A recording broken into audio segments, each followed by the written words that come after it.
Hi, my name is Eric, and I feel I'm a good fit at Valley Respiratory Services in the intake department because I have plenty of experience in the DME world. I have just about nine years now, and I've had it all. I've seen it all. Plenty of ups, plenty of downs. One thing that does make me fit is that I've felt fallen before. I've been yelled at. I've been cursed at. I understand. These patients.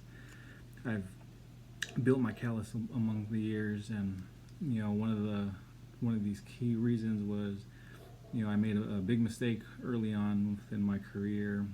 2 months in the company, I made a call I shouldn't have, and one of the patients I was calling about to take care of their oxygen, they are actually deceased already, and I was asking their family if they needed oxygen for their loved one, and they asked if it was a sick joke, and I just felt so horrible. And after that, I did my best to be tedious, to look. I never wanted that feeling again, nor did I want to give someone that feeling.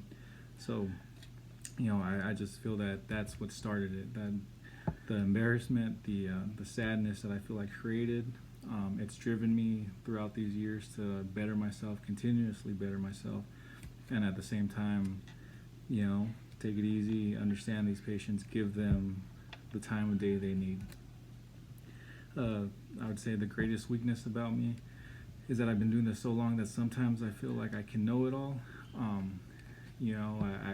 do my best to slow down and try not to cut corners, but sometimes it just feels like I go into autopilot, and I maintain these things, but recently I've developed that extra step.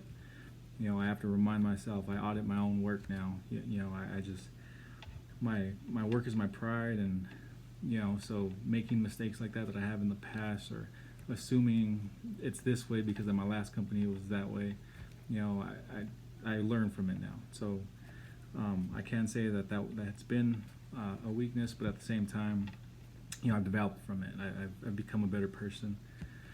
And one accomplishment I do have within my industry that I'm very proud of is that I, my first 8 months within a company, I actually worked my way up. I worked my up from the basic, no experience representative within the intake department to a lead representative over a hospice or hospice account. I'm very proud of this because that's the same account that I was embarrassed about.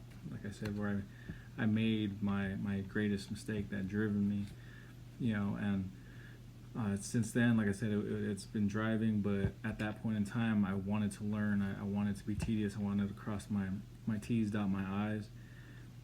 All of that helped me. I worked very hard. I took on all the overtime. I helped people. I was always an open ear, even if it was frustrating because I had my own work. But, I did my best to be a team player, and, the praise came, and, I'm grateful for that. One question I do have for this potential employer would be, if they like to promote from within. I know a lot of companies they'd rather hire if a supervisor position opens up, they'd rather hire from the outside or source it somewhere else rather than promote from within. I'd like to know if what type of employer the promotion rank in the rankings work. My second question is if there's plans to expand. I've been to a few companies where they were mom and pop and they never wanted more. And